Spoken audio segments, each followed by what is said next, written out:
for example, they noticed that alpine chipmunks were having upslope range contractions, and they've been doing historic genetic work using specimens to try to look at the drivers of this contraction.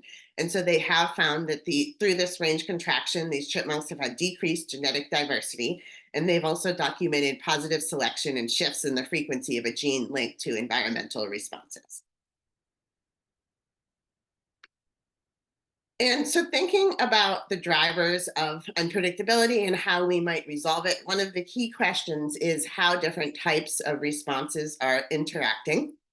So you can imagine thinking about a phenotype in the environment. You might start with a phenotype that's ideally matched up with its environment in gray, and you could see a shift with climate change that would shift that optimal phenotype. What's often studied is this tracking response where organisms move through space or time to track that optimal phenotype. But there's also a lot of potential for other types of interacting responses. A lot of organisms will exhibit phenotypic plasticity. That plasticity can evolve, and that plasticity is interfacing with selection to determine the amount of evolution that occurs. So one reason we think these functional surveys will be really important is trying to parse out these interacting responses. So I hope you will agree that the American Naturalists is a good venue to think about this as one of America's oldest societies. And so on the left, we have various depictions. People in this symposium and elsewhere have found a lot of interesting data through past surveys, through field guides, and also museums are a real treasure trove of this type of functional historic information. But I'm particularly interested in trying to catalyze using journals. So the American Naturalist has been published for over 150 years, so there are tons of studies in there that we could potentially revisit. It's, I think, the most accessible way that we can get some of this historic data along with really clear methods to do some of these repeat studies. The American Naturalist is also a good venue for this because they were one of the first journals to promote and require data archiving. So of course, having data available makes it quite easy to do some of these functional resurveys. And also more recently, they have moved to requiring code as well.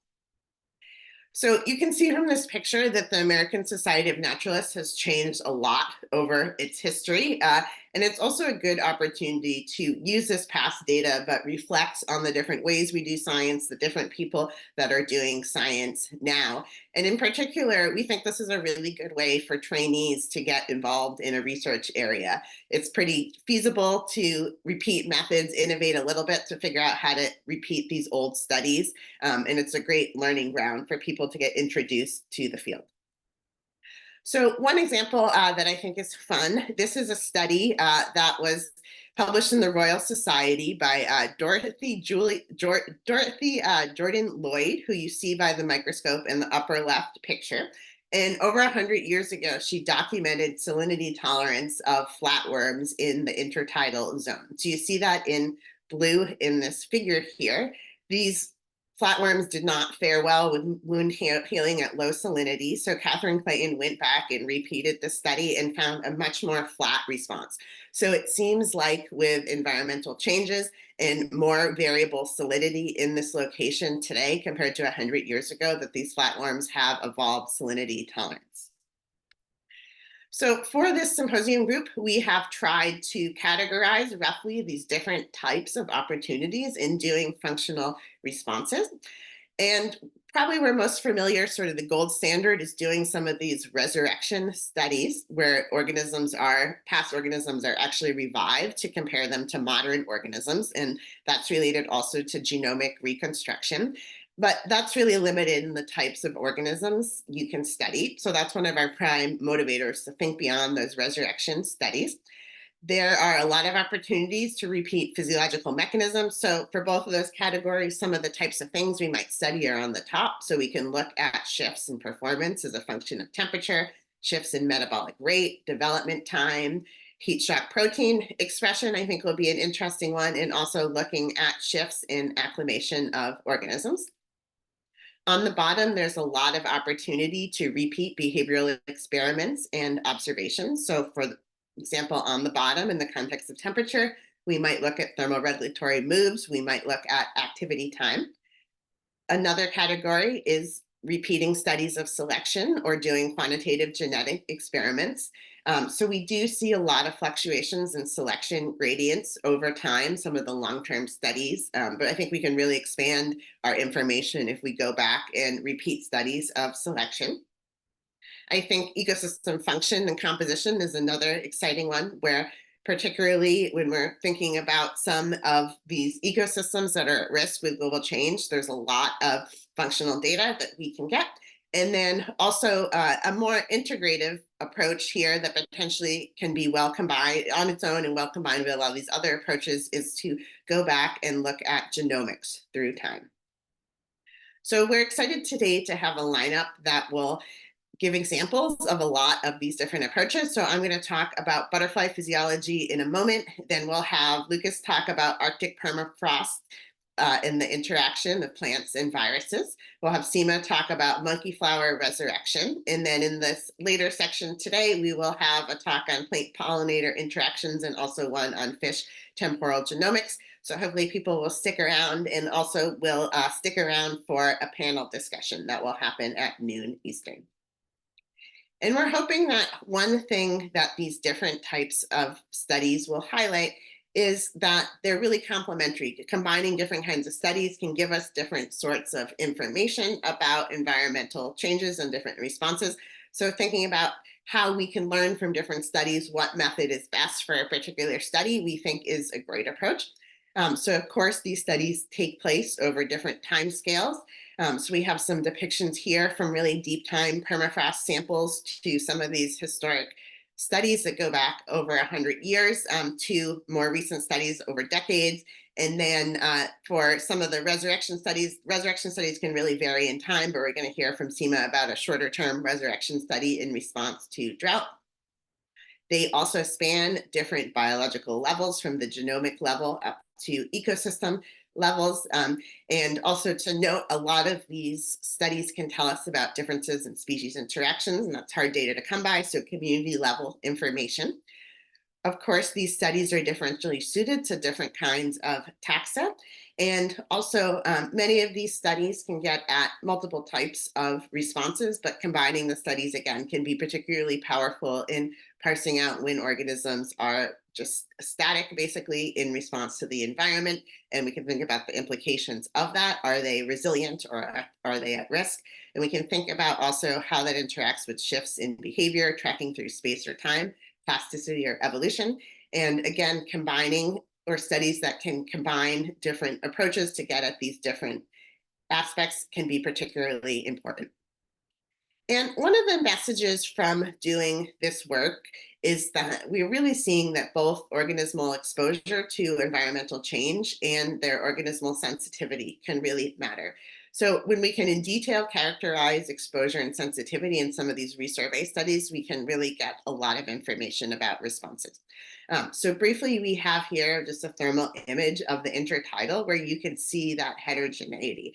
This environmental heterogeneity hasn't been that thoroughly studied in the context of responses to environmental change, but the heterogeneity, again, can be really important. So there, in this particular data set, it's a great one where the researchers use these robo-mussel data loggers to track mussels through time.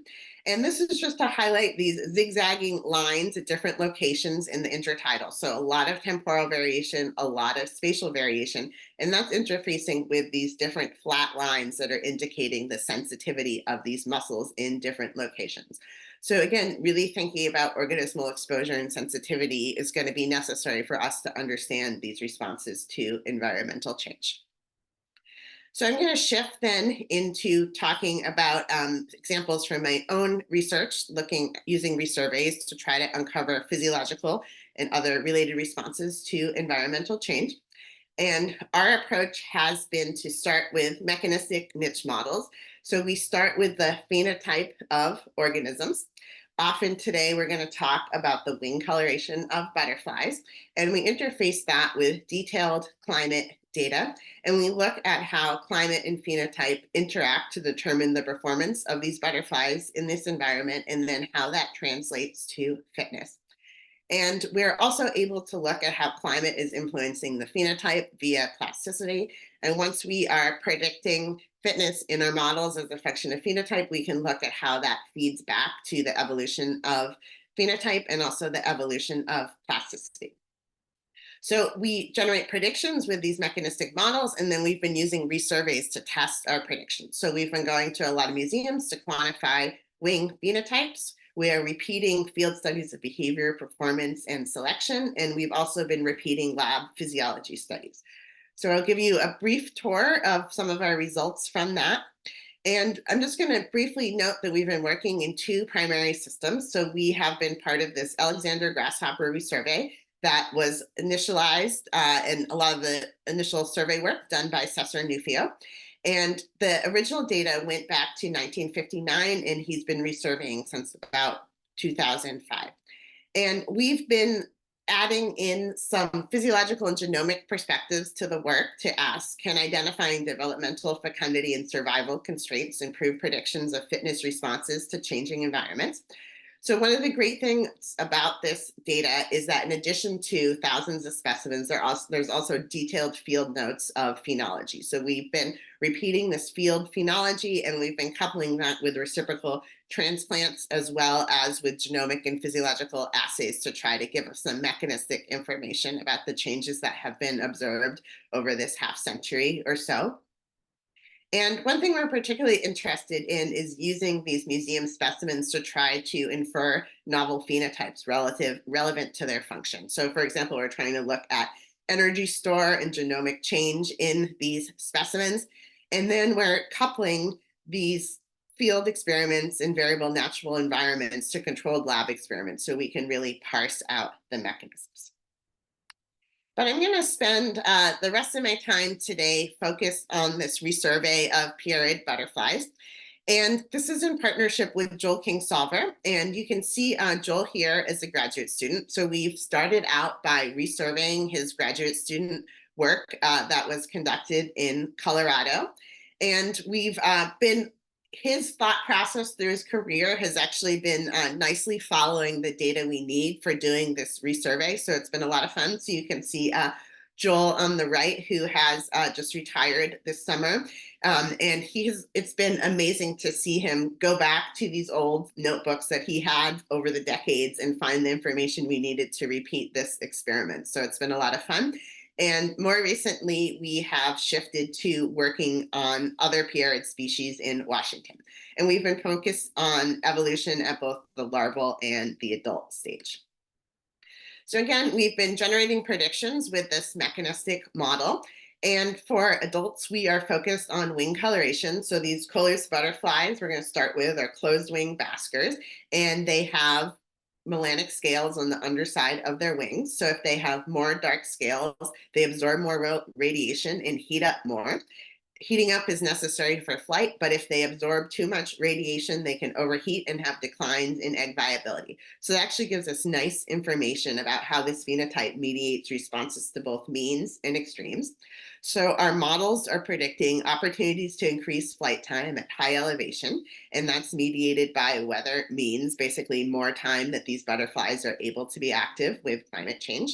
But we're also projecting declines in egg viability mediated by weather extremes, particularly at these lower elevations. And when we incorporate evolution in the model, we are projecting selection for wing darkening at high elevation. But interestingly, we are projecting that once it warms up to a certain point, there's going to be a shift in the direction of selection. But we are projecting fairly consistent evolution towards wing lightening at low elevations. And our model is projecting a lot of fluctuations in selection that slow evolution, but we do project that plasticity can facilitate that evolution. And here the plasticity that we're looking at is when the pupae experience warmer temperatures that results in lighter wings. So let's look at some of the ways we've used past data to test those predictions. So Heidi McLean went to museums all over the country to quantify wing traits, and this is of Coleus medii montane butterfly. And somewhat to our surprise, the findings actually aligned pretty well with our projection. So here we have three different regions. So the left region is the highest elevation, and we're looking at absorptivity, wing melanism over time. So you see There's a lot of variation, but we do significantly find wing darkening at the highest elevation and decreases at these lower elevation regions on the right. The colors are indications of pupil temperature. So we're trying to find a signature of plasticity, and we actually didn't find a clear signal of plasticity in response to pupil temperature. So that gives us some confidence that there may have been evolution of the mean underlying the shift in these trait values. Work led by Jessica Higgins resurveyed work from 1973 to look at plasticity for two populations of Coleus aurifili. So on the top, we have a higher elevation population. So marked in green are the data from 1973. So again, the plasticity is such that if there's warmer pupil temperatures, the butterfly does not need as dark of wings. So there is a lower value of absorption. And we had some variation in two different resurvey years, 2011 and 2012, but overall, we didn't see any evidence for the evolution of plasticity. Again, our models were projecting strong evolution or strong selection for plasticity. And so we're now trying to parse out constraints on the evolution of plasticity in other butterfly species to figure out why we did not see plasticity here. And we also documented high levels of gene flow that might prevent the evolution of plasticity in addition to some of these genomic constraints. At the higher elevation site on the bottom here, we did not have past data to compare to, but we did find a stronger plasticity relation here. So there's some possibility that we could have had the evolution of plasticity at this site, or at least there's stronger plasticity, but we don't have any past data to compare to. So work by Matt Nielsen looked at a species or a California population of Coleus aurifili and compared here plasticity from 1970 or 71 in the dashed line to 2018 in blue here. And he found for aurifili, this is photoperiod cued plasticity. So he found at low photoperiod that they had lighter wings. And for this symposium, we've been redoing some of these analyses, trying to add a little more information about environmental context. So on the bottom here, we've translated photoperiod into when we think these, based on developmental rate of these species, how that corresponds to seasonal timing. So this does correspond to evolution of plasticity having impact on wing coloration in the spring, but the later summer generation having similar reflectance values to what they had in the past. And if you look at the temperature distributions on the top, this corresponds to what we've been seeing with environmental drivers. So there has been more warming in the spring, and so we think that is what is driving selection here. Jessica Higgins went back to previous data and repeated a study of feeding rate as a function of temperature. So still looking at those same two periods, spring and summer. I want to note here that dashed lines are weather station height that are commonly used, but a lot of our work is trying to translate that into what these butterflies are actually experiencing at the plant level using microclimate models. So the solid line is what we think the butterflies experience on the plants. And you can see that that results in quite a few warmer extreme temperatures. And for these sites, we haven't seen much shift in means, but we've seen quite a bit of shift in extremes over this time period. And potentially corresponding to that driver, for this Colorado population, Jessica found that they were able to feed at warmer temperatures than they were about 40 years ago. So again, we can try to look at selection underlying this potential evolution over time. So using both of those thermal performance curves, the past and the current, we estimated mean feeding rate for these two periods. And so in green, we have initial estimates, and in blue, we have estimates with the recent performance curve. So we are estimating that the shift in performance curve would have increased feeding in spring, but decreased feeding in summer a bit. If we look at the next row there, we estimated the proportion of extremes. So we're defining that as the proportion of temperatures that fall in the upper 20% of these thermal performance curves. So something that's potentially stressful for these organisms. And we see that this evolution, we think, substantially decreased extremes, particularly in summer. So we think it's this selection response to extremes that was driving the shift. And on the bottom here, we have projections of what would be the most desirable thermal optima for feeding rate for these two generations through time. And so again, we're projecting that in summer, there would be selection for a pretty high optima and a slight increase for the thermal optima in the spring over time. So that data is fairly consistent with the story of what we've seen with evolution. We had an interesting shift for this California population, where it seems that they have evolved this really broad feeding thermal performance curve. And you can see the data on the top, at least for those given periods. It's not clear that there has been big increases in variability or big temperature changes that would be consistent with this real broadening of the thermal performance curve. When we do the same kind of selection analysis we did for the Colorado population, we find that the shift towards the new thermal performance curve increased spring feeding rate, but decreased the feeding rate in summer. It did lead to a really pronounced decline in extremes, so that is potentially a driver of evolution. When we looked at the optimal thermal optima over time, we find increases over time. So we do think selection for increased thermal optima is happening in both the spring and the summer. And what we think is probably the driver here of this real broadening that we didn't yet capture in this analysis is, with warming, there's potentially a opportunity for these butterflies to have a much longer flight period, which was empirically observed. So that broadening of the season may be the driver for this shift. So I'm just briefly going to mention that past study left us with a lot of questions about constraints on evolution, particularly the evolution of plasticity. So we are moving in to work Joel did as an assistant professor on Paris rapie caterpillars around Seattle, and then on Pontia occidentalis adults around Corfu, Washington, where we're looking at wing traits on the right. And we're looking at shifts in selection using past data and things like variance, covariance of these traits to look at evolutionary constraints. And then we're trying to document whether we saw evolution. These butterflies have a lot of generations over in a year. So even though we're looking at data only going back 30 years, we have, we think, 80 or 100 generations of potential evolution. So one of these studies for caterpillars looking at whether they evolve warming feeding temperatures, it involves going out to these local pea patches and community gardens, which is fun because they've remained in the same place protected over about these last 20 to 30 years. So we get caterpillars, we bring them into the lab, we measure the temperature sensitivity of their feeding rate, and then we've made this experimental garden. So you see the former version on the top and our version on the bottom. We put them in this experimental garden to see how they fare. We have the results here from the initial study on the bottom here. So 20 to 30 years ago, there was selection for these caterpillars to feed better at these cooler temperatures in these cloudy Seattle summers. And we think with recent warming, particularly the summers becoming quite a bit warmer in Seattle and having more extremes, we think that the selection will have lessened or reversed.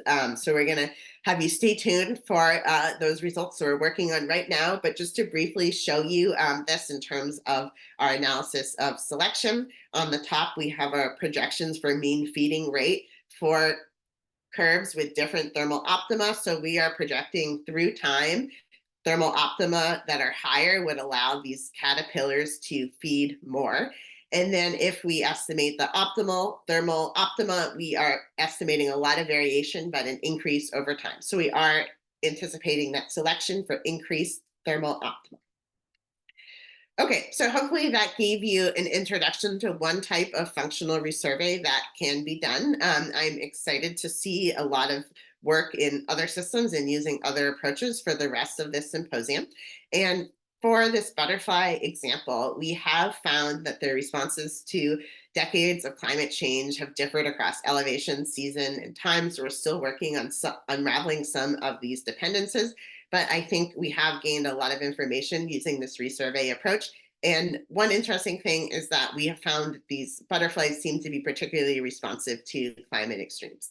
So thanks everyone for your interest, and I hope you will join me for the rest of these sessions. And I'm happy to take any questions if there are any. Great. Okay, Ophelia, I have one question. If you can unmute yourself. Yeah, hi, Lauren. Hello. Thank you for this talk.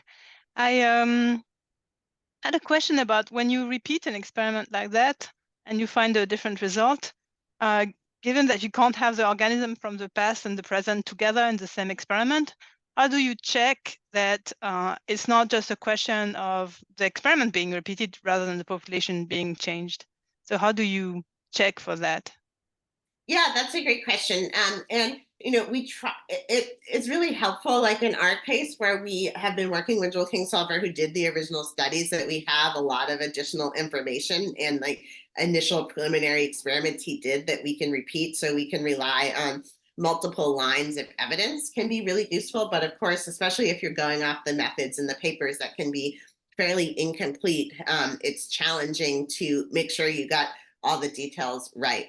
So we've been really trying to rule out other drivers associated with methodology, which I think is probably the best approach.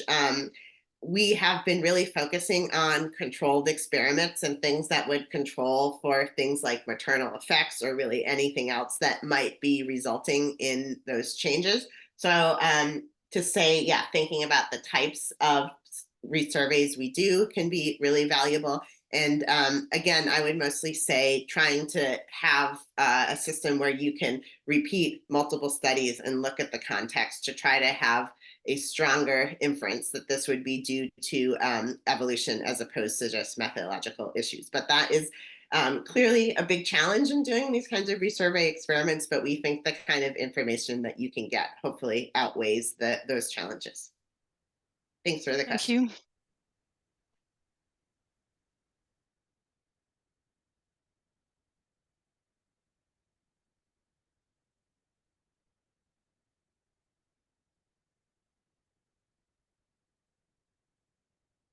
Great. So we'll see if anyone has questions.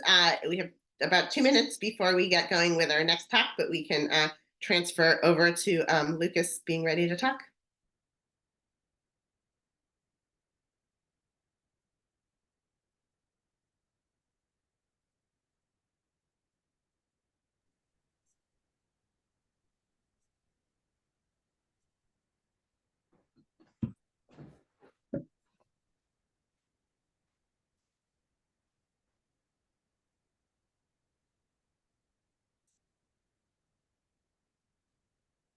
And you can feel free to go ahead and get your slides going and everything.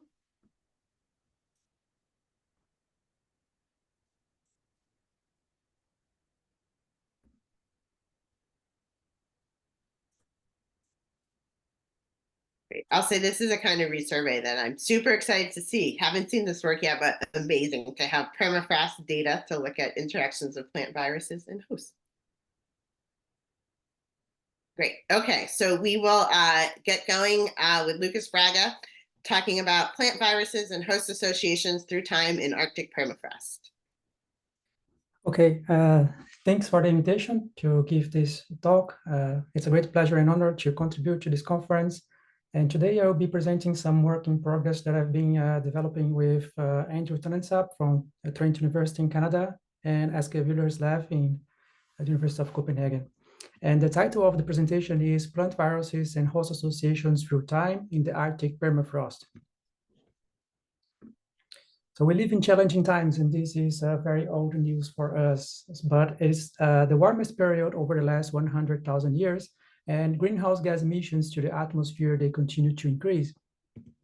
So we urge to understand how does climate change impact coevolutionary interactions and consequently the functional responses in ecosystems. If we look back to the planet's history, paleoclimate records will show us that this planet has passed already through so much dramatic global climate changes. For example, here, over the last 500 million years, we are able to see the drastic transitions in terms of greenhouse gas concentrations in the atmosphere. In this case here is CO2, and also in terms of the temperature, the shifts, and also the sea level that were much more different than what we have in the present day. And yet, even though with some mass extinction events here, hopefully we won't see a new one here, life has always persisted and adapted. So the question here is, can we assess this information and use this knowledge to anticipate responses of coevolutionary interactions and how species are adapting to global climate change today?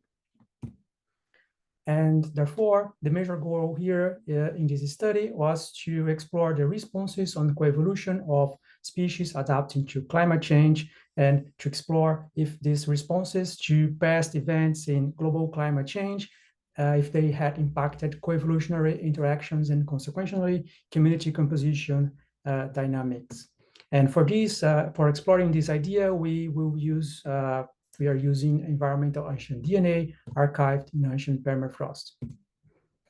And in this study, we focused on plant-virus interactions as a model to study the responses of coevolutionary interactions across past global climate changes.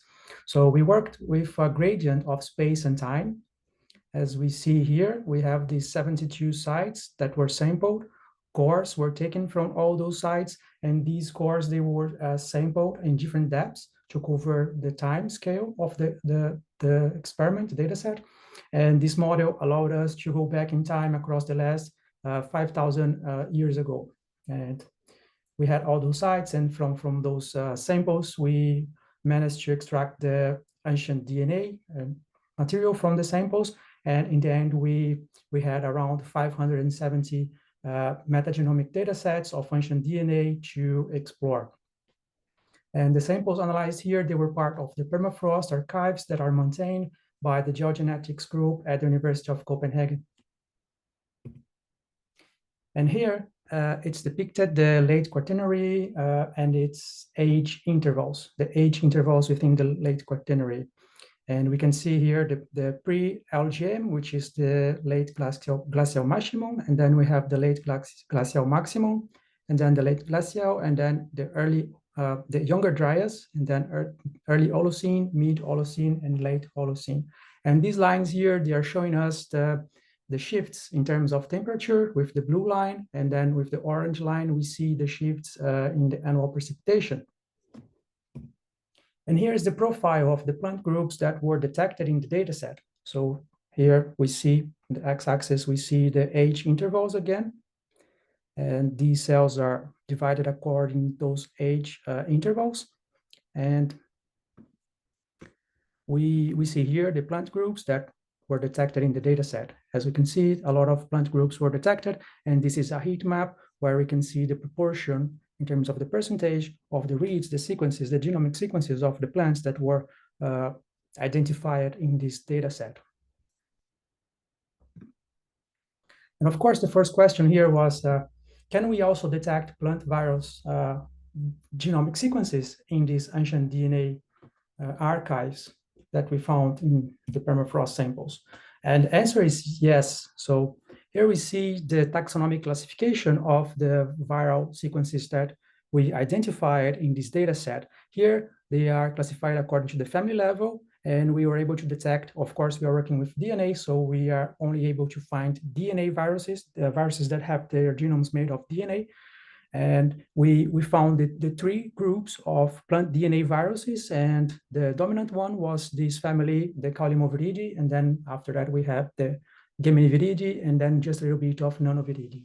And when we go to the genus level, we still see the dominance from these guys here. We see Baginavirus, a genus that was the most dominant found in our data set, followed by Begomovirus, which is a genus from the Geminiviridae family. So yes, we found some very nice sequences of plant DNA viruses. And then we asked, did plant virus diversity change across the geological areas over the late Quaternary? So we did a community diversity analysis that showed that plant virus community diversity shift significantly over the age intervals that we measure here in the late Quaternary. And the dots that we see here are representing the centroids. And the spider lines, they connect each individual sample point to the group that it belongs to. So we did a Permanova test and using also a pairwise comparison that showed us that the mid-Holocene was the most different, having the most different community of viruses compared to the other age intervals here. This is why it's highlighted in bold. But we also saw differences when we compare the viral communities from the Anthropocene with the LGM and also with the late Holocene when compared to the LGM again and with those samples that were a bit older than 50,000 years ago. And of course, plant virus diversity is changing because plants are changing too. So then we ask it, does the changes in plant virus community composition correlate with changes in host community composition? To answer this question, we performed this analysis and found that the community composition of both plant and plant viruses were significantly and strongly correlated across the late Quaternary. So this figure is showing the congruence between plant virus and plant compositions across the different age intervals using this Procrustes analysis. So we see here that the points, triangles, are representing communities of plant viruses, while circles here, they are representing communities of plants, and they are connected here based on their congruence or how correlated they could be. So yes, using this data set, we were able to detect that changes in plant communities were correlated with changes in plant virus communities too. And then we asked it, how did plant virus abundances respond to major climate transitions over the late Quaternary? So to answer this question, we built models to test if the accumulation of genomic sequences of viral groups, they were correlated to changes in temperature or precipitation during the major climatic transitions over the late Quaternary. So here we have the first major climatic transition, which is transition from the pre-LGM to LGM. We can see here basically the transition, and then we are walking here, if we can imagine 1,000-year window through time. So we are walking through time over this big transition here in the climate. And we could see that, yes, we found many viral groups that were responding to the changes that we saw in temperature at the time. And of course, because the hosts might be responding to that as well. And here, when we go to the next transition, which is from LGM to the late glacial, we also see some viral groups responding as well. Of course, we have here the effect size of these models. And like the previous one, we see also that some viruses, they were negatively correlated to the changes in the temperature, and some were positive correlated to those changes, also because of their hosts. They always, we needed their hosts to change, of course.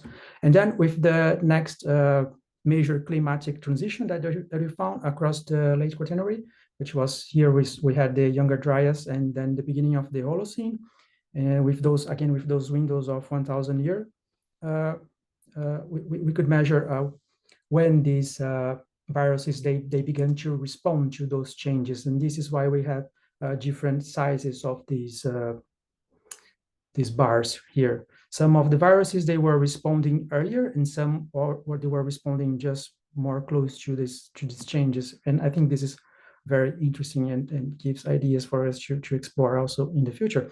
And we also compared the influence of changes in precipitation patterns over major climatic transitions. And we also see that many viral groups responded as well to these parameters, of course, because of their hosts were responding to. But here, when we were comparing the precipitation data, we saw that the effects, they were more mild compared to the effects that we saw previously with when we compared, when we measure, we assessed the influence of temperature. So then we asked it, did plants respond to viruses during major climatic transitions over the late Quaternary? So then we are adding the plants to the models. And again, we have here the same windows. If we all walk using these 1,000 year windows, and we will see that the dominant plants that were tested, the most dominant plants in the data set, they were tested against the viruses if they were responding to some specific viruses. And yes, we found here, for example, in this first transition, which was from pre-LGM to LGM, we saw that populations of Artemisia and Betula and Dryas, they were significantly associated with changes in the genomic sequences of that we found in some groups of viruses too. And of course, here in this kind of analysis, we should consider that some indirect effect might also be expected as well. For example, some viruses might be producing some antagonistic interactions with their plant hosts, and then competitors will take over. So there will also be like a indirect effect here in this kind of analysis. And when we test also the next major climatic transition from LGM to late glacial, we find again that Artemisia, Poa, and Salix, some of the most abundant plant groups in the dataset, they were also significantly associated with changes in plant viruses too in the dataset. So we had also here some plant viruses that were associated with the changes in those plants. And again, in the next the transition from younger Dryas to the Holocene, we found again the response. And here we had the Artemisia, Betula, Poa, and Salix populations that were significantly associated with Betanovirus, Begomovirus, Calimovirus, Glabovirus, and Solidovirus. However, although changes in composition of plants and their viruses have been synchronized for most of the late Quaternary, meaning that they were changing in a correlated way, as we can see here in this plot. Here we have a measure of correlation, and here we have time. But we found that plant viruses community composition synchrony has been disrupted recently. So this correlation here became not significant anymore. This is why the colors of the dots are showing us. The black dots, they are showing significant correlations, and the white dots, they are showing correlations that were not significant. And the size of the dots, they are indicating the p-value. So the lower the p-value, the higher the dots. And the results indicate that although the diversity of plants and their viruses were significantly correlated across the major climatic changes since the late glacial maximum, for example, here they were basically almost the same pattern of correlation. And then there is this drop, probably because they are adapting to the changes, but yeah, they are still significantly correlated. And we can imagine that they are kind of recovering to the same levels before. And then there is this big change, something that happened, and that they are not changing in synchrony anymore. If we look to the whole Arctic as a whole region that we are analyzing here.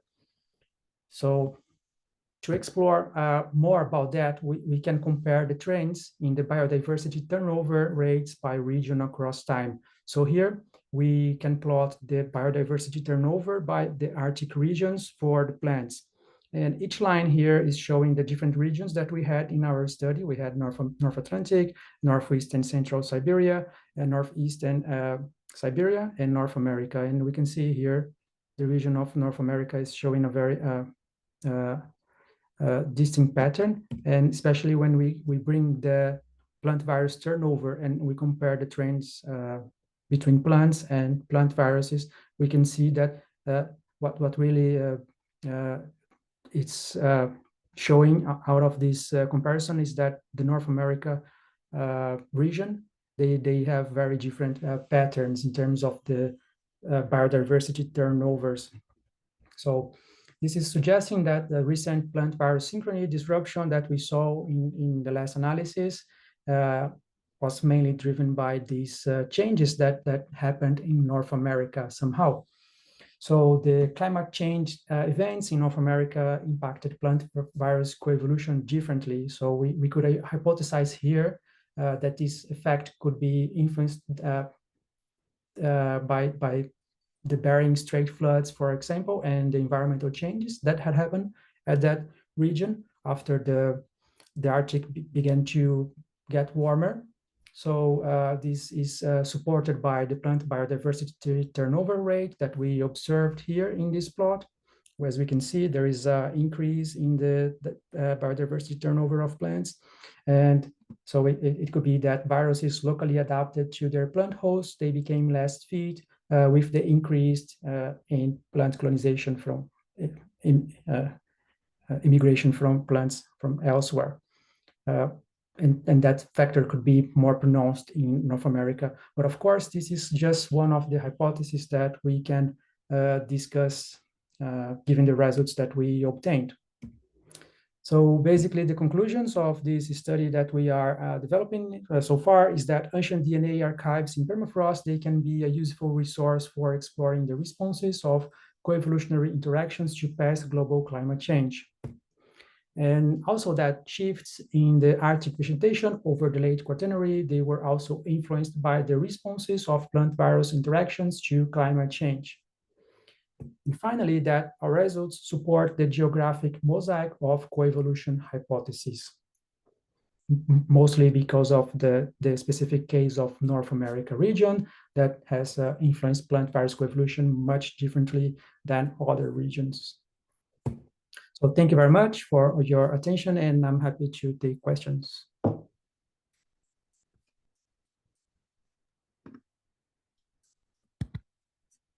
Great. Thanks so much, Lucas. So people should feel free to put any questions in the question or answer, or can also unmute, raise your hand. We'll ask you as well.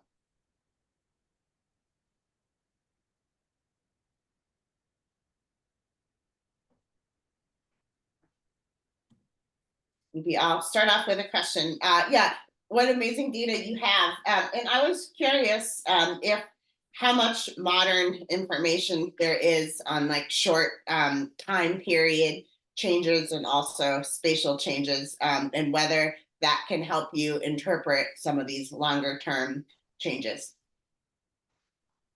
Yeah, that's a good question and a very good idea as well. Yeah, maybe we could explore like more present day data to see if we find similar patterns in terms of disturbances caused by climate, if they are changing diversity of viruses. But then we need to explore wild plants. Most of the information we have, they come from crop systems and things that are, they have economic, more economic interest. But yeah, we are just starting to explore these ideas as well in wild systems, wild plants. We are just learning the amazing diversity of plant viruses. They are just there and not producing disease as well. So it's really fascinating, these plant virus interactions. So thank you for the question.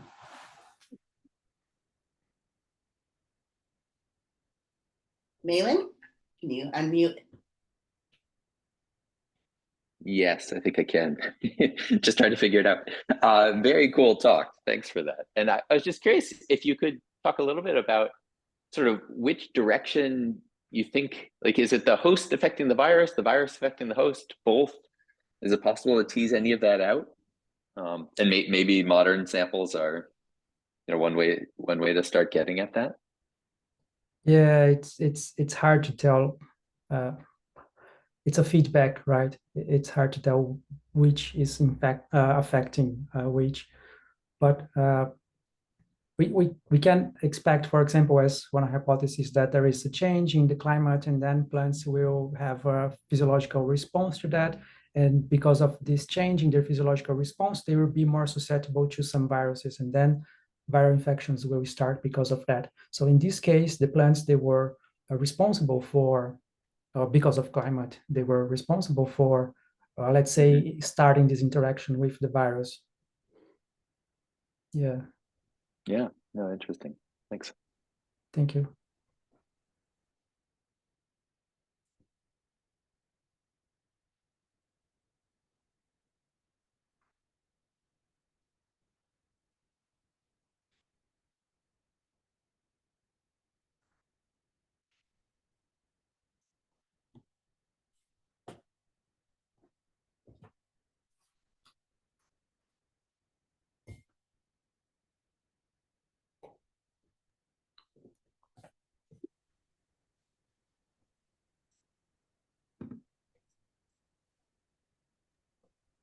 Great. And I don't know if you can see the question in the chat, Lucas.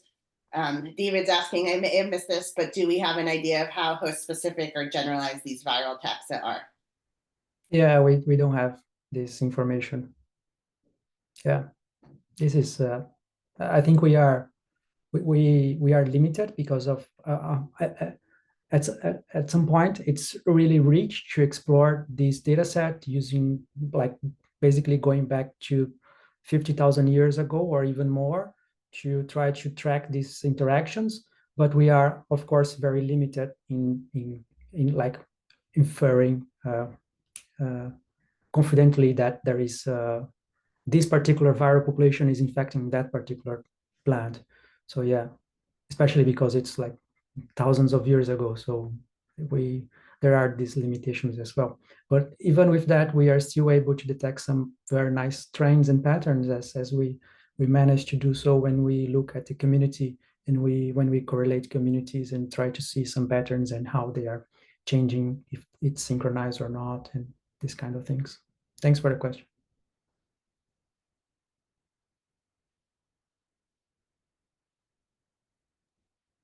Great. Ophelia? Yeah, I was wondering whether you can distinguish between, I mean, in your data, do you mostly see replacement of species by others? Or could you see genetic change within a species as well with your data? Like if you had some variant that would spread, like as you would expect with coevolution? Or is it just too rough to see these kind of things? No, I think it's possible to do that, and this is in our plan for the next steps. Try to get some SNPs measurements and correlate those from the plant side and also from the virus side, and see if there is any correlation, and also analyze coevolution from that perspective as well. It is possible to get those measurements using the kind of data set that we have. Thanks for the question. Thank you.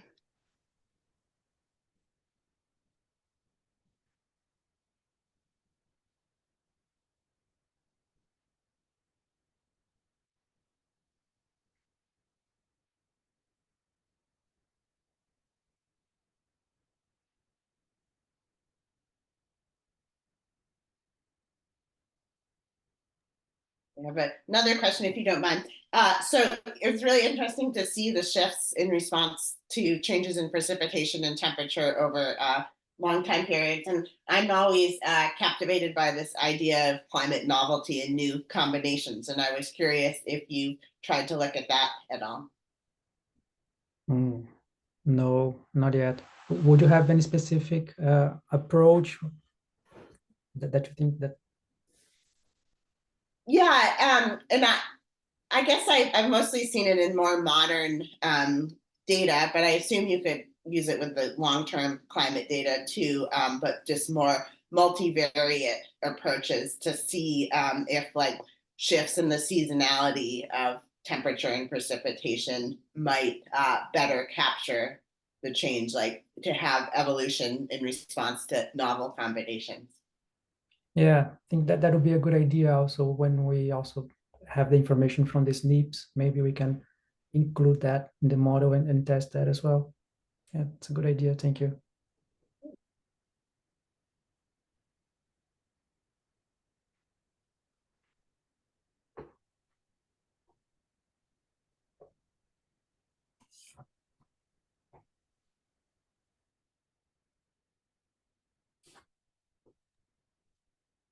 Great. Okay. Another question. Feel free to unmute. Oh, Malin.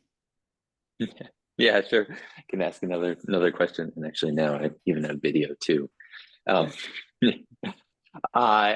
know a lot of careful work must go into making sure that you're getting an accurate representation of the community and the change from the ancient DNA and from these sediments. I was wondering if, I know that's not easy to do. I was wondering if you could talk a little bit about all of that careful quality control and quality assurance, and turnover isn't just from DNA degradation patterns and that kind of thing.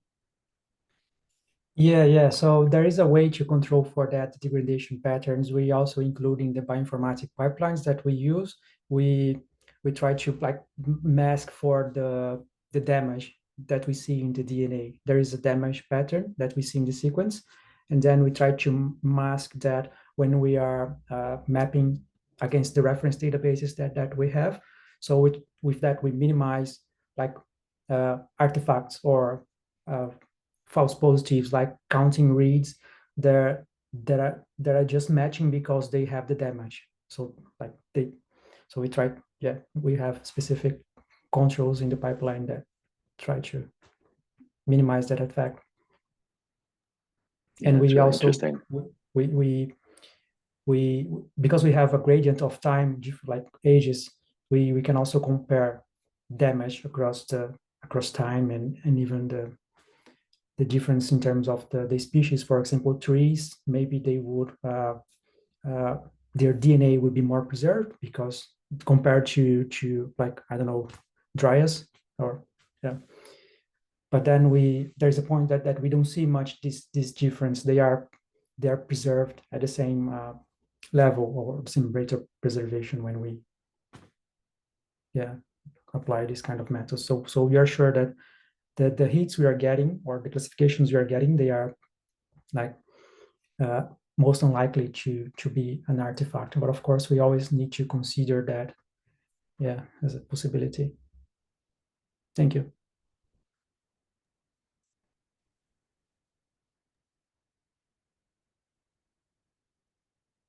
Great, yeah, what amazing data. So if anyone has more questions, we have about 3 more minutes, but Seema is up next. If you want to get ready, you're welcome to.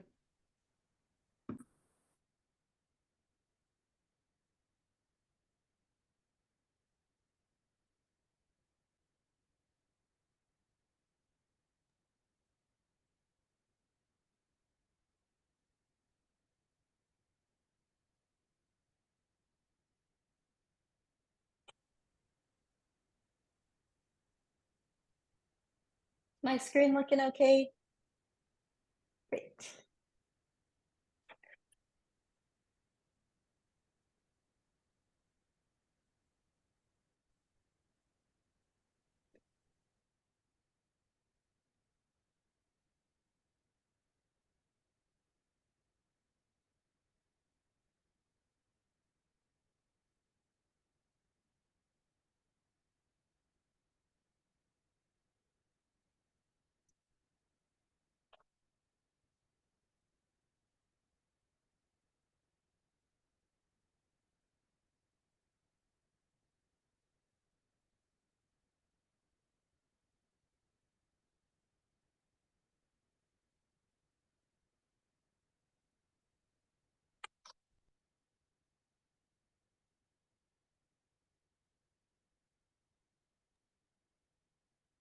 Great. All right. So now we're going to go from deep time to relatively more recent data, but we're going to highlight resurrection approaches, which is exciting. So we're going to have Seema Sheath talk about evolutionary responses to historic drought across the range of scarlet monkey flower. Great. Thank you all for tuning in, and a special thanks to Lauren for organizing this symposium and inviting me to participate. It's been fun so far. Before I jump in, I just want to acknowledge all of the co-authors of this work. I'm talking about a really collaborative project that wouldn't have been possible without a ton of effort involving many people from 5 different institutions. And in particular, I want to acknowledge Chris Muir from the University of Wisconsin, who's put forth a lot of effort into data collection, management, and analysis of what I'm going to talk about today. So as Lauren already introduced, the fields of ecology and evolutionary biology have a long and rich history of studying organismal function through time. And from this work, there's tons of examples of rapid evolutionary responses to climate change in a variety of organisms, ranging from Daphnia, anoles, Galapagos finches, and annual plants. And this work suggests that populations can have enough genetic variation to rapidly respond to changing environments. But what we know less about is the cases where populations fail to adapt. So when we don't find evidence for changes in organismal function in our resurveys, why might this be? Is it because there's lags to adaptive responses? Has the strength of selection been too strong or not strong enough? And what are the conditions under which evolution is most likely to rescue populations from environmental stress associated with climate change? And so this figure illustrates how evolutionary rescue might proceed. So on the x-axis, we have generation. On the y, we have abundance in red, and the frequency of an adaptive allele in blue. And so evolutionary rescue is typified by this U-shaped demographic trajectory where an environmental stress first causes abundance to decline below some critical threshold, but then the increase in the frequency of an adaptive phenotype from standing genetic variation eventually brings back abundance back up above this threshold into positive population growth. And so when thinking about what determines a population's capacity to adapt, there are sort of two approaches for predicting evolutionary change. First, there's a trait-based approach based on the Breeder's equation, which the univariate version of the Breeder's equation predicts the response to selection or the change in a trait from one generation to the next, which is proportional to the narrow sense heritability in that trait. And in other words, sort of the ratio of additive genetic variance to total phenotypic variance, as well as the selection differential, which sort of tells us about the relationship between that trait and fitness. And we can extend these univariate predictions to the multivariate Breeder's equation using the genetics variance covariance matrix and a vector of selection gradients of multiple traits. The other approach for predicting evolutionary change is a fitness-based approach based on the fundamental theorem of natural selection, which predicts the change in mean fitness of a population from one generation to the next as the ratio of additive genetic variance for fitness to mean fitness. And Ruth Shaw gave a really beautiful overview of this theory earlier today, so I'm not going to get into the details. But what's not well known is how these different approaches for predicting evolutionary change correspond to one another. And we might think that for certain kinds of organisms, it's much easier to predict and quantify changes in traits than it is to predict and quantify changes in long-term fitness. So today I'm going to talk about a project that's taking both of these approaches to predict evolutionary change, but I'm going to focus on the trait-based approach for now. And one thing that I want to point out is that these ingredients of the Breeder's equation, both heritability and selection, can vary across species ranges, which means that populations across a species range could differ in the probability of evolutionary rescue in the face of climate change. So this figure is from a meta-analysis showing how quantitative genetic variation varies from the centers of species ranges towards the geographic range edges. And what the authors show here is that narrow sense heritability is actually highest at the range center and tends to decline towards the edges of species ranges. But another finding that came out of this work is that there's actually very few studies that have measured quantitative genetic variation in multiple populations across species ranges, and in particular in edge populations.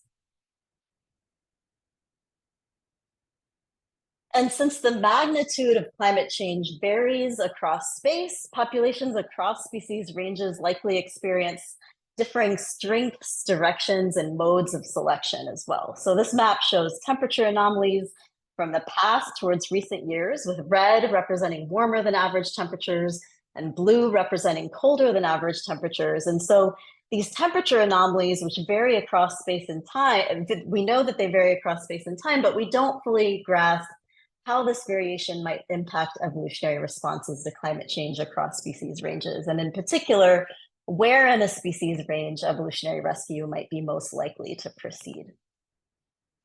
So today I'm going to talk about some recent work where we're studying these different sort of ingredients of evolutionary rescue across the geographic range of a widespread species. And first, I'm going to share with you a little bit of past work about our study system and study design.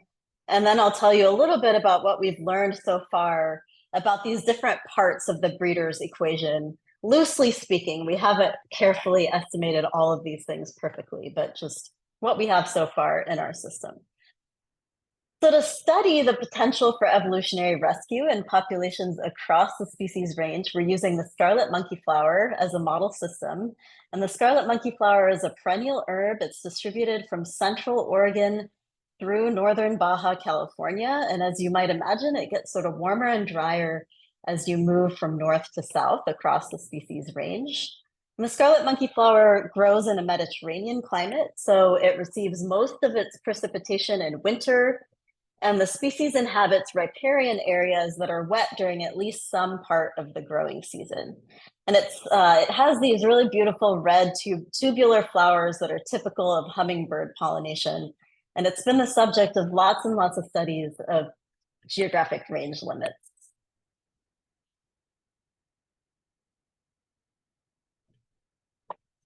From 2012 to 2015, there was a historic record-setting drought. So this figure here shows you mean annual precipitation for populations across the species range from 2010 to 2017. So you can see that that severity of drought from 2012 to 2015 varied quite a bit among populations across the species range. And in particular, it seems like these central populations experienced particularly severe drought. And previous demographic work that was led by Dan Anstett and Amy Engert has shown that many natural populations declined during this period of drought, and that these population declines were associated with precipitation anomalies, which is shown on the x-axis in this figure here. So we have these drought-induced population declines along with spatial variation and the magnitude of drought. And so this sets the stage for asking whether populations have some sufficient genetic variation to adapt to these drought conditions. So to get at this question, we previously quantified genetic variation for flowering time using an artificial selection approach, where we selected for both early and late flowering in a greenhouse setting. And to do this, we focused on 2 northern edge, 2 central, and 2 southern edge populations, where we collected seeds in 2010 before the onset of drought. So these box plots show you the distribution of flowering time in each of these populations before we imposed artificial selection. So you can see that flowering time in a greenhouse setting is earliest in the north and latest in the south. And then these right and left arrows show you how far we were able to shift the population means in just 2 generations of artificial selection. So in the north, evolutionary responses were quite slow, but in the south, the early and late flowering lines diverged by nearly 15 days. And so what this shows is that genetic variation for fitness-related traits can vary across the species range, and that in particular, the southern populations had lots of standing genetic variation for flowering time to evolve in response to natural selection. And so to assess whether flowering time and other traits have evolved in response to that recent drought, and whether evolutionary responses vary across the species geographic range, we collected seed for the study that I just described in 2010, before the onset of record-setting drought and heat. And then we revisited those same populations in 2017 and collected seeds again. And so we could then grow the pre-drought ancestors alongside the post-drought descendants in a common environment to evaluate evolutionary change. And so in these resurrection studies, we're using seeds as time machines to study evolutionary responses to past climate change. And so just to get it, to assess whether flowering time has evolved in any of these populations since our original experiment based on those 2010 seeds, an undergrad student, Emma Vatipalthorpe, performed a resurrection study involving flowering time for her honors thesis. And so these box plots show you the flowering time of the 2010 ancestors. And the darker colored boxes here represent the distribution of flowering time for the 2017 descendants. And so surprisingly, Emma found that not even the southern edge populations showed any shifts at all in flowering time. And so what's interesting about this is that there's sort of a discrepancy between rapid evolution, there's just 2 generations of selection in the greenhouse, yet no evolution in these natural populations. And this suggests that there must be other constraints to adaptation at play in these natural populations. And so this has led us to examine these questions further in the field, where we can measure fitness in climates that are similar to what the source populations have experienced in nature. So after we collected these seeds in the field, we grew them up in the greenhouse for a refresher generation. We performed crosses within each population and cohort following a commonly used breeding design for estimating quantitative genetic parameters.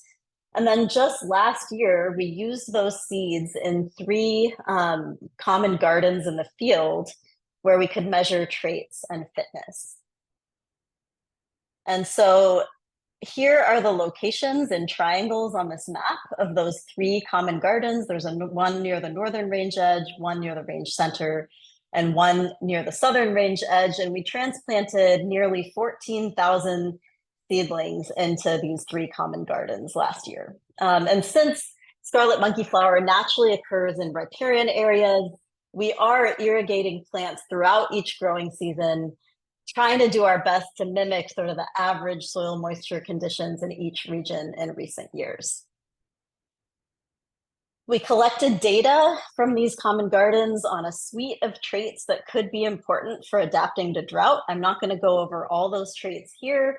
Today, I'm going to just show flowering time or the day of first flower as one example. And you might imagine that initiating flowering early could allow plants to reproduce before the onset of the most stressful drought conditions, whereas delaying the initiation of reproduction might indicate an ability to tolerate these warm, dry conditions that are present later in the growing season. In addition to these traits, we also counted the total number of reproductive structures on each plant, including buds, flowers, and fruits, as a proxy for fitness. And then we analyzed these trait and fitness data using Bayesian mixed effects models with the BRMS package in R, and we estimated posterior means and confidence intervals for the slopes and contrasts of interest. So before I show you the results related to our main objectives, I just want to point out that we're conducting these experiments in sort of this backdrop of local maladaptation in some of these gardens. So the y-axis in this figure here shows model predicted fitness based on the number of reproductive structures for each population just in the northern garden for now. And here I've combined data across both the ancestors and descendants just to look at the population level variation. And these plots show you both 80% and 95% confidence intervals for these population level differences in each garden. So as you can see in the northern garden, the central and southern populations had higher performance relative to the northern populations. And across all gardens, it seems that the southern populations, these warmer origin populations, had the highest fitness, and the northern populations had the lowest fitness.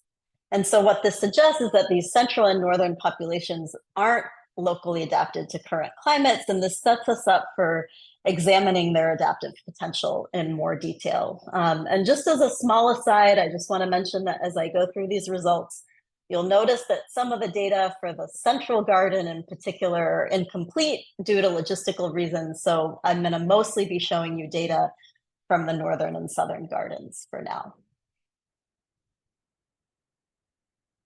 So our first objective was to determine whether traits have evolved between these pre-drought ancestors and post-drought descendants in any of these populations. So here, what I'm showing you is the day of first flower on the y-axis for each of these populations starting in the northern garden. And the lighter colored hues represent ancestors. The darker hues represent the descendants of each population. Again, I'm showing 80% and 95% confidence intervals from model predictions in these figures. So in the northern garden, you can see that overall, northern populations flowered earliest, southern populations flowered the latest. So this kind of recapitulates the result from our artificial selection experiment that we did in the greenhouse. Whereas in the southern garden, northern and central populations flowered earlier than the southern populations. And you might notice that overall flowering time is earlier in the northern garden relative to the southern garden. But that's mostly just an artifact of different timings at which we transplanted seedlings, probably. So although I've plotted the ancestors and descendants separately in these figures, this plot is mostly useful for just looking at changes among populations within each garden and differences among gardens. So in this next graph that I'm going to show you, we'll visualize those trait differences between ancestors and descendants within each population and each garden in more detail. So here we're looking at similar figures, but now the y-axis is showing the difference in trait values, the difference in flowering time between descendants and ancestors. And so values that are above 0 mean that descendants flowered later than ancestors. Values that are below 0 mean that descendants flowered earlier than ancestors. And again, we've got 80% and 95% confidence intervals to show you differences that are, to show us statistically significant differences from 0. So what you can see here is that one northern population seems to have evolved delayed flowering. The descendants flowered later than the ancestors.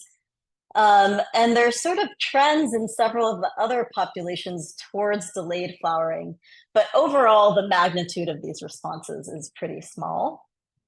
And when we look at these differences in the southern populations, they were even in the southern garden, they were even smaller in magnitude, and most of them overlapped 0. If we look at all these evolutionary responses for all of the traits that we measure, we see sort of these similar patterns where responses were pretty limited, relatively small in magnitude when present.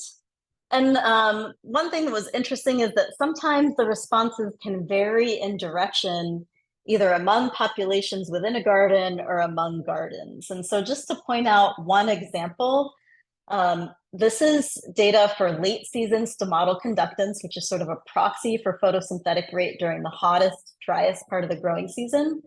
And you can see here that one southern population evolved lower stomatal conductance, whereas the other evolved increased stomatal conductance from ancestors to descendants. And so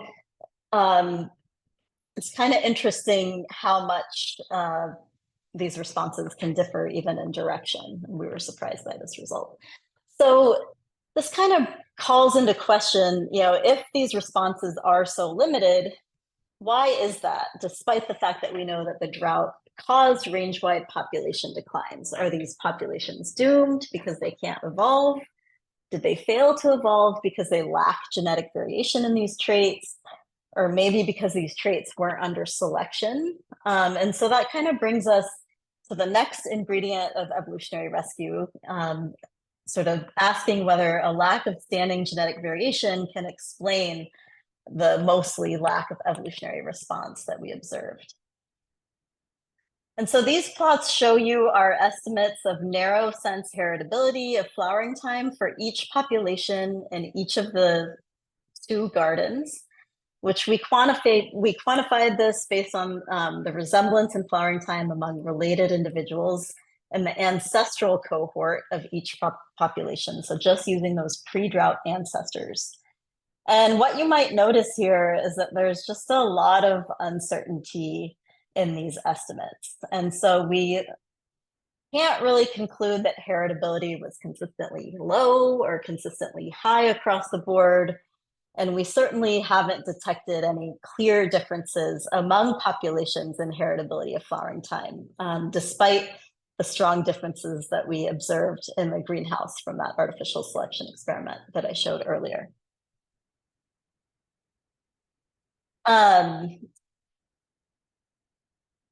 And overall, just kind of looking across all of these traits, sorry, this should say heritability, not S, there just aren't any predictable differences in heritabilities among populations. And so, maybe there's some combination of environmental variance and or the expression of additive genetic variance in field conditions that differs from the estimates that we've obtained so far in the greenhouse. And I think that these findings really highlight the challenges of estimating trait heritabilities precisely under field conditions, which really complicates making meaningful predictions about evolutionary responses. So unfortunately, we can't travel back in time to quantify past selection from the historic 2012 to 2015 drought on the focal phenotypes in our focal populations. But we were interested in knowing how the strength, direction, and mode of selection on these traits varies across the species range. And perhaps we can sort of use space for time substitutions to predict how climate changes could impose selection on these traits. So just focusing again on flowering time, here we have the day of first flower on the x-axis and our proxy for fitness on the y. And so in 2023, in both the northern and southern gardens, there was selection for early flowering. And sort of the strength and the mode and magnitude of selection was similar in both gardens. And if many of these populations are maladapted to current climate, as the fitness data that I showed earlier suggests, then this could at least partly explain selection for earlier flowering in both of these gardens. But this warrants more study, given that this is just from one growing season. Looking across all of our traits of interest, selection was relatively similar across gardens. So, you know, we're not finding really dramatic differences in the strength or direction or form of selection in these different gardens so far. And so if populations don't differ strongly in trait heritabilities or patterns of phenotypic selection, then this could at least partly explain the lack of evolutionary responses that we detected here. So the results that I've talked about today are really, really preliminary. They're just from one growing season of a perennial plant.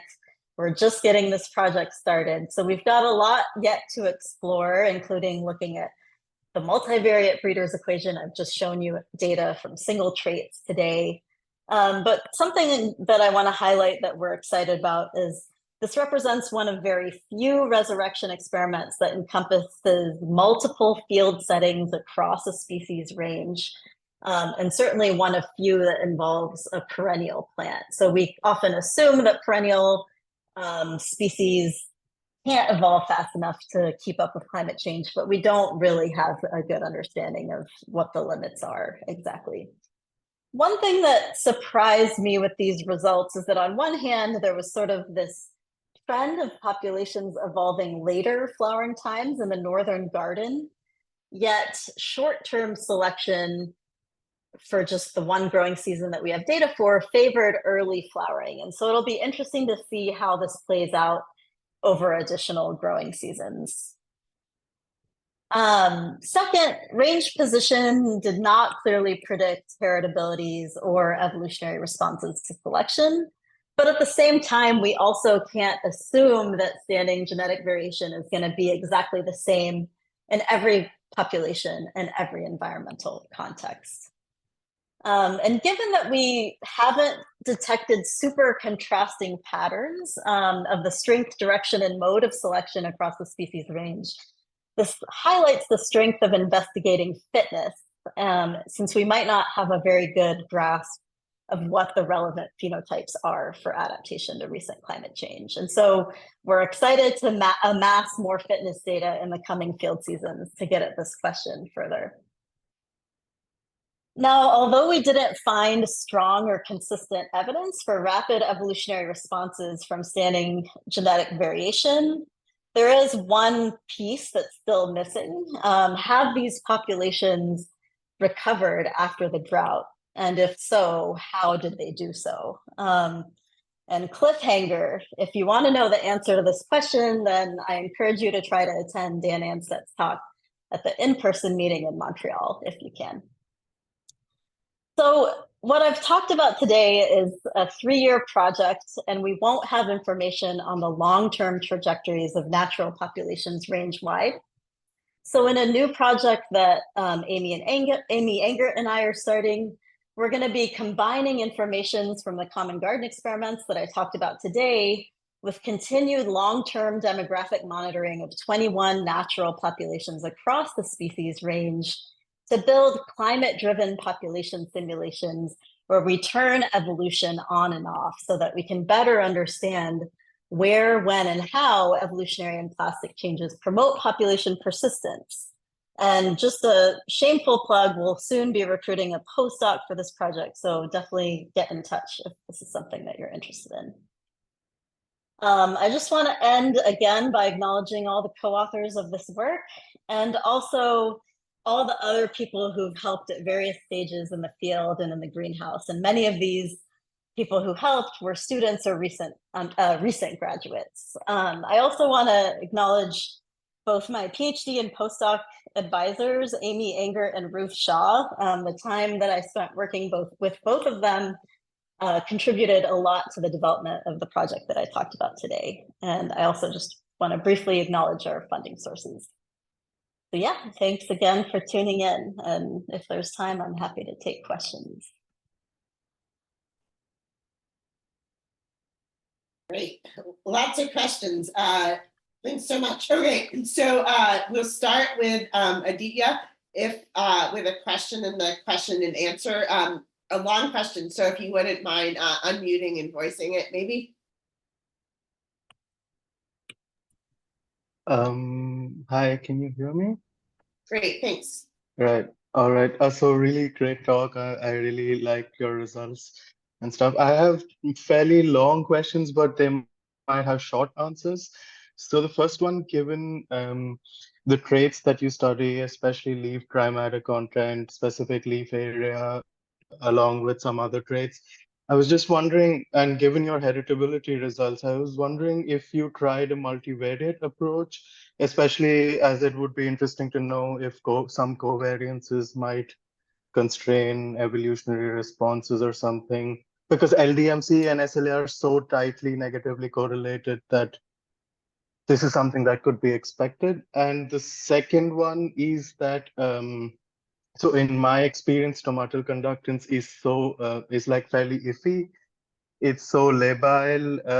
It varies among leaves, time of day, and I think the physiologists that I have interacted with say you should measure it at the same time, maybe pre-dawn or something. So I was wondering how you got reliable estimates for that as well. Yeah. Sure, yeah. So for the first question, we are definitely interested in studying multivariate responses, and that's something we plan on doing. So we just haven't done it yet. We're in very early stages of the project. And then for the second question, absolutely, we did our best to standardize the conditions in which we collected the stomatal conductance data. We did not do it pre-dawn. I think my collaborators would have wanted to stop working with me maybe if we had suggested that, but we did our best to standardize the conditions. But you know, when you need to collect data for thousands of plants in a short amount of time, it's certainly not perfect. So it is a limitation. It's just the noise in that data is a limitation. Great, I think Danielle is next. Sure, yeah. This looks amazing, and I'm interested to see what eventually happens to the story across all 3 years. I noticed that your data is 2017, so I think you addressed this a little bit, but I wonder if there is enough time for the recovery to be seen in the genetics by 2017, since you're having the drought of 2014 and then somewhat of a recovery, or could it be that 2017 is a good metric, a good place to really capture just the decline and maybe not quite all of the recovery? I think that's a great point. I think that when you only have 2 time points, you don't know, right? And so the beauty of these resurrection studies is that, you know, got those seeds on the shelf and can keep going back and collecting and hopefully maybe repeat this experiment again someday. Yeah. Great, I think it's fine for us to go slightly into break, but just if people are running off to let you know we have a half-hour break, and then we have 2 more talks in the session followed by discussion. So I hope to see people back in Ophelia. Well, I think she might have left. No, I'm here. Oh, yay. Sorry. Thank you very much for this very interesting talk. I was wondering, but is this only for flowering time? I know there are people that are thinking that maybe we also get it a bit wrong when we analyze that as a classic polygenic quantitative trait, because maybe there would be benefits to consider as a sort of threshold trait. And when you analyze quantitative genetic variation for lability for threshold traits, you have a lot of cryptic genetic variation, dependency on the environment in the amount of genetic variation that you express and stuff. And I was wondering whether it would also be maybe a way to, get clearer messages from the analysis of this variation, given that your estimates of heritability seems to depend on the garden and everything. So I was wondering whether this framework of threshold traits would be a useful way for us to work on phenological traits in the future. Yeah, that's a great point. We really are in early stages of analysis, so I'd love to chat more at some point about how to go about that. Yeah, that'd be great. Thank you. Thanks. Maybe I'll squeeze in a question since we're on break. I was curious about the decision to do irrigation, and I was unclear on whether there would still be natural variation between years and whether that's something you're hoping for, like potentially you might see some plasticity in dry conditions that you wouldn't see like if it was well watered. Yeah, so I mean, if we didn't irrigate at all, everything would die because it's the riparian plant, right? It's a little bit unfortunate that well, it could be worse, but we planted this experiment during a year of atmospheric rivers and record wet. But anyways, yeah, we're trying our best to sort of mimic what natural populations have experienced in recent years, but it's not easy to do well and perfectly. So I don't know if I've really fully answered your question. Yeah, but it's that sounds great. a bit hard to control at this scale. Yeah. Great. Thank you so much. Super cool. Yeah, and hopefully Thanks. we'll see. We'll see many of you in a bit, but yeah, I see Jeff's hand now. Hey, sorry, you were going into the break, so I thought I could squeeze in another.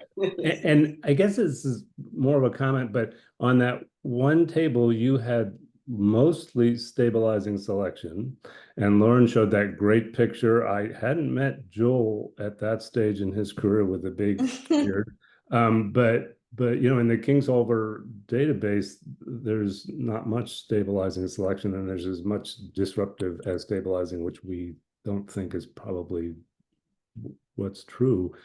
And so I guess it's just a comment. I just think it's super cool that you show a lot of stabilizing, much more stabilizing selection than directional selection.